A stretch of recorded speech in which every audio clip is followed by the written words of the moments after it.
नमस्कार साथियों।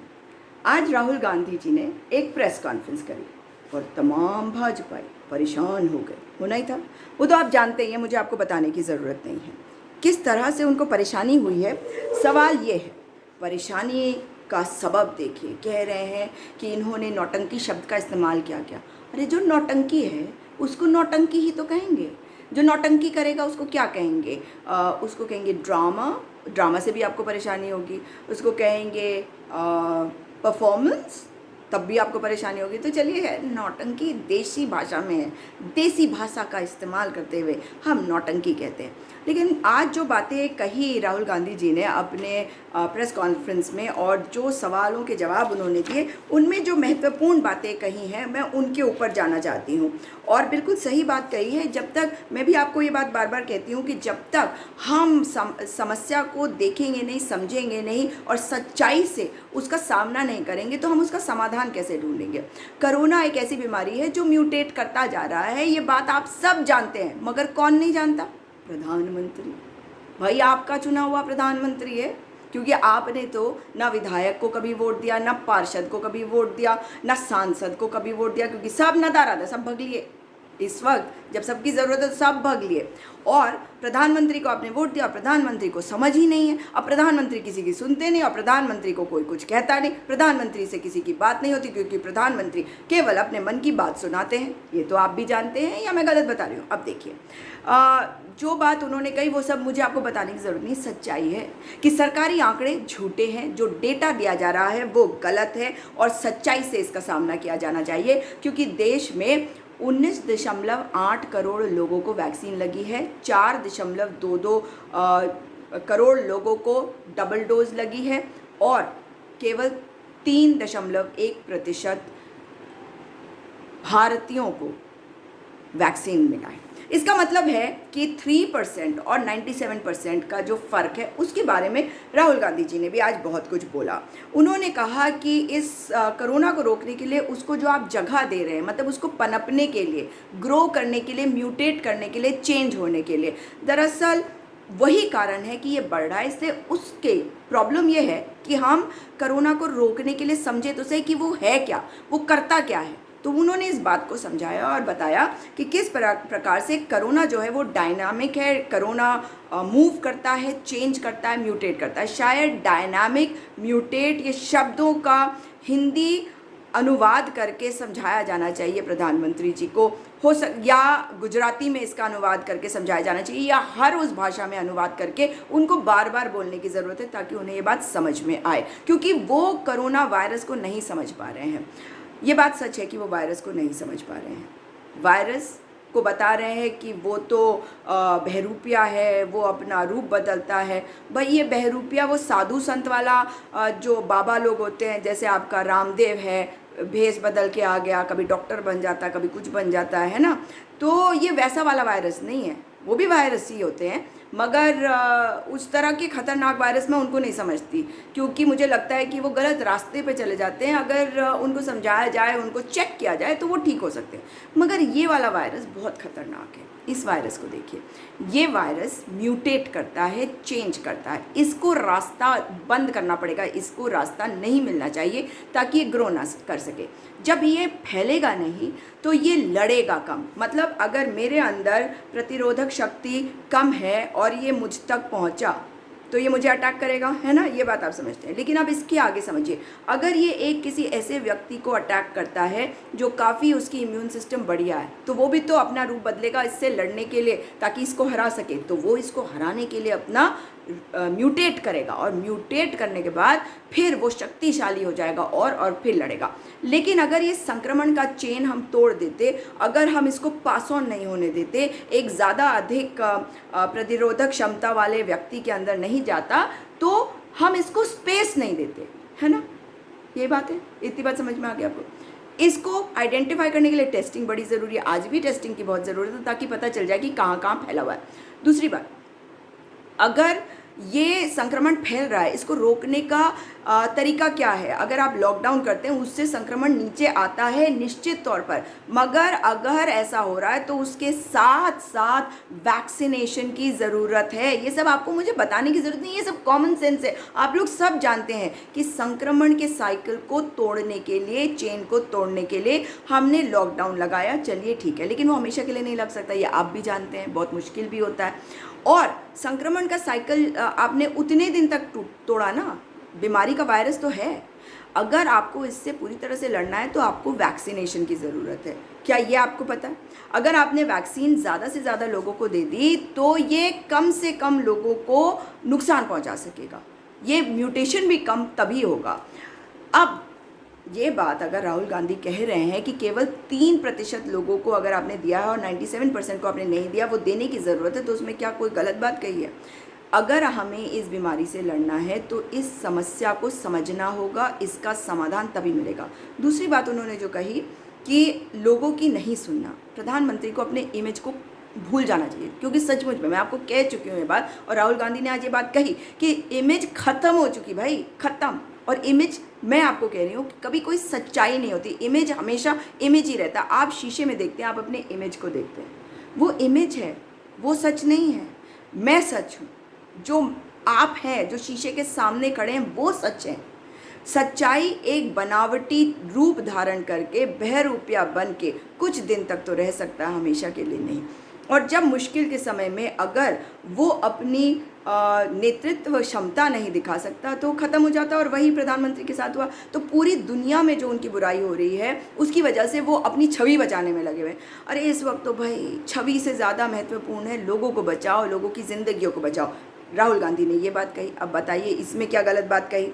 उन्होंने ये पूछा कि भाई बाहर जो आपने एक्सपोर्ट कर दिया वो आपने क्यों किया? और एक बहुत महत्वपूर्ण बात, जो बात मैं जब कह रही थी तो बहुत सारे लोग इस पर भी सवाल उठा रहे थे, और मैं इनसे पूरी तरह से सहमत हूँ राहुल गांधी जी से, क्योंकि इन्होंने कहा कि वैक्सीन डिप्लोमेसी का क्या मतलब है?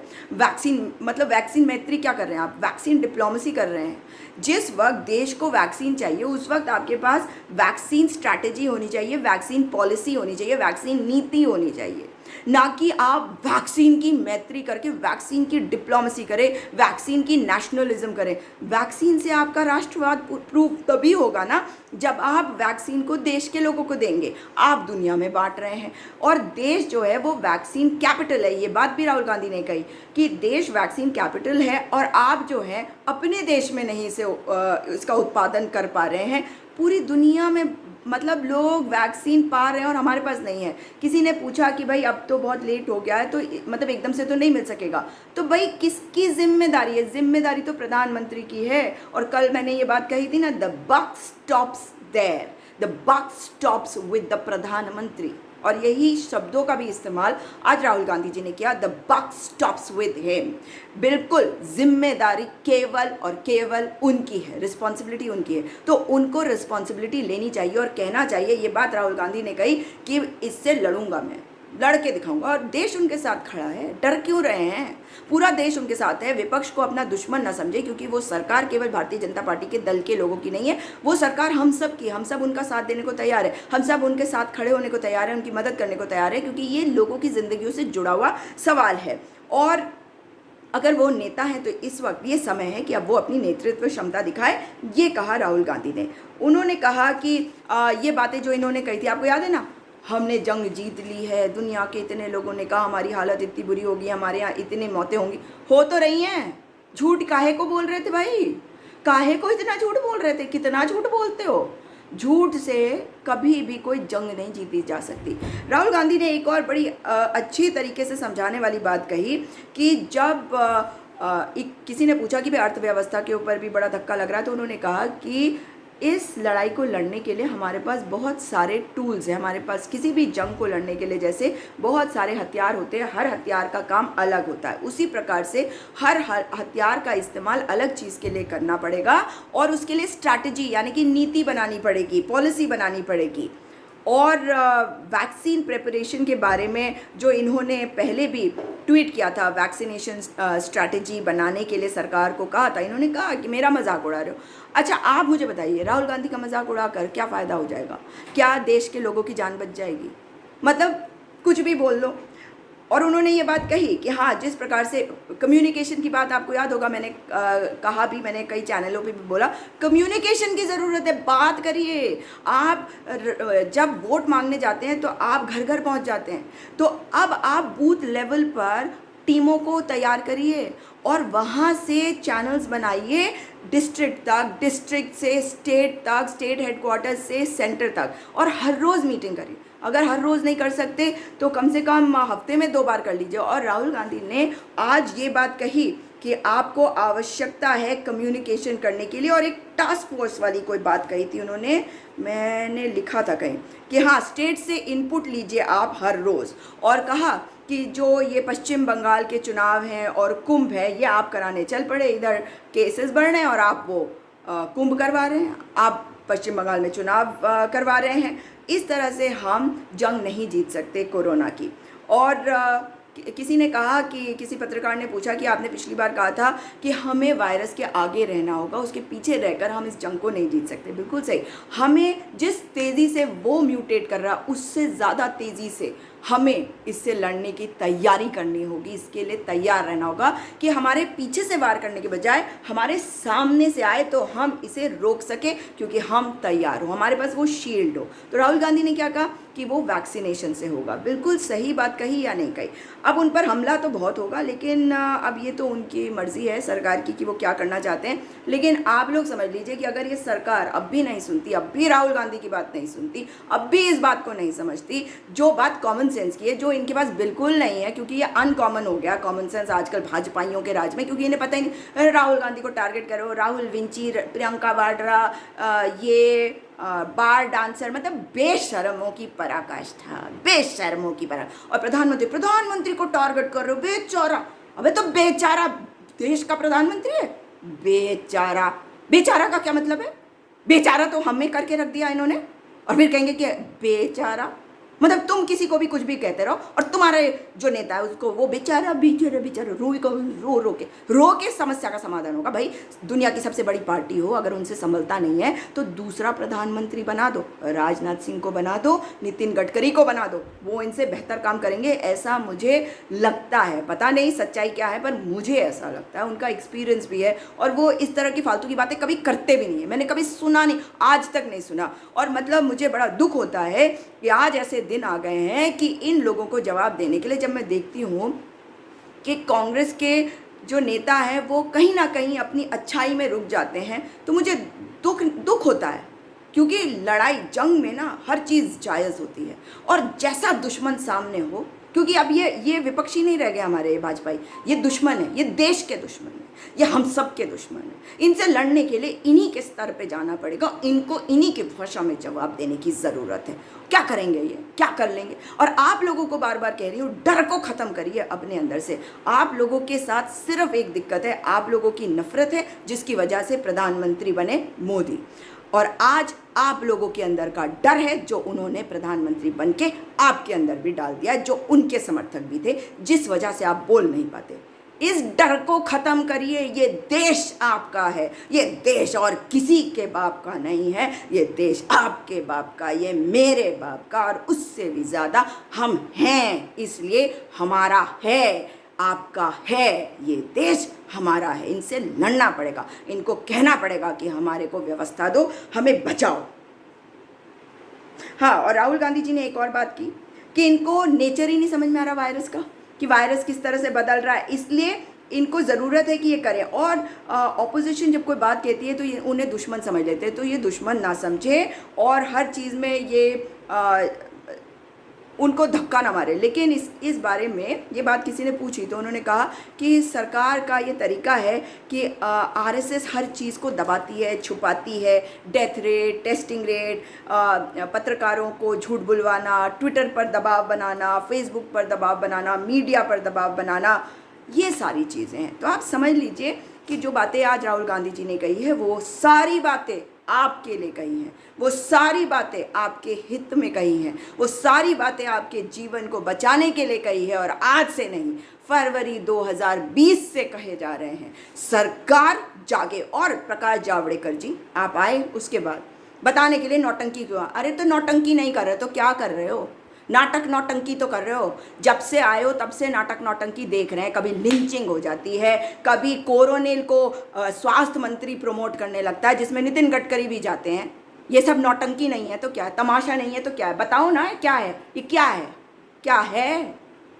ये साइंटिफिक तरीका है, ये साइंस है।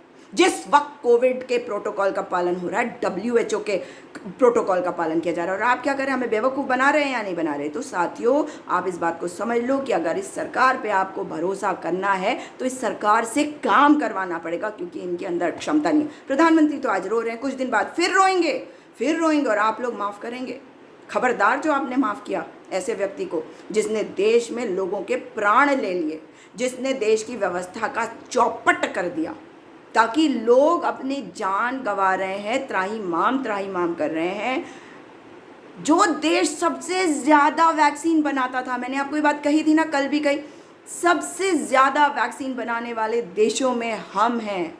और प्रधानमंत्री ने हमें क्या कर दिया, ये मैं कई दिन से आपको बता रही हूँ कि 1971-75 तक हम दुनिया के उन देशों में आ गए थे जो विश्व की सारी वैक्सीन्स बनाकर पूरे विश्व में भेजता था।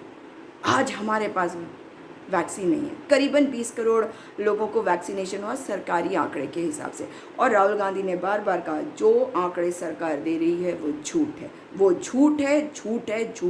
क्योंकि आप देखिए कि कितने लोगों की मौतें हो रही हैं। जो लोग तटों पे, गंगा तट पर दफनाए जा रहे हैं सनातन धर्म वाले, कहाँ है RSS? निकल के आओ ना अपने बिलों से। जा रहे थे सरहद पे जंग लड़ने पाकिस्तान से, छोड़ो ना, मारो गोली पाकिस्तान को। आके अपने देश के सनातन धर्म का पालन करने वाले लोगों के शवों को निकाल के उनका अंतिम संस्कार करने की हिम्मत है तो करके दिखाओ। भागो मत डरपोकों, कायरों। ये कायर बताते हैं कि वो लोग बौद्ध धर्म के थे, इसलिए उन्हें दबाया जा रहा है। एक प्रवक्ता ने मुझे बताया भाजपा के, बताओ बेशर्मी की हद। और बुढ़ाऊ ये बोल रहा है मुझे, मतलब इसकी इज्जत करूं मैं? कैसे कर लूं इज्जत, कैसे करूं? बुढ़ा बेशरम ये कह रहा है कि वो बौद्ध धर्म के, मतलब मरने के बाद भी कोई इज्जत नहीं। एक कह रहा है कि मोदी का मैजिक है, सचमुच में भाजपा का प्रवक्ता, कि मोदी का मैजिक है और लोग देख रहे हैं इसलिए उन्हें चुन रहे हैं। लोग मर रहे हैं, हम इसकी बात कर रहे हैं, वो कह रहे हैं मोदी का मैजिक है इसलिए चुनते हैं। इन्हें सत्ता के अलावा कुछ नहीं दिखता भाई। इतने लालची लोग हैं, इतने लालची, इतने भूखे, मतलब भूखे नंगे कैसे लोग हैं ये कायर? देश को खा गए। इनको बाहर भी करना होगा, लेकिन वो बाद में। अभी इस सरकार को ये बार बार बोलना पड़ेगा, भैया व्यवस्थाओं को ठीक करो, हमें जीने दो और तुम हमें माफ़ करो। इस वीडियो को अधिक से अधिक शेयर करिएगा। दोबारा आपसे मुलाकात होगी। नमस्कार।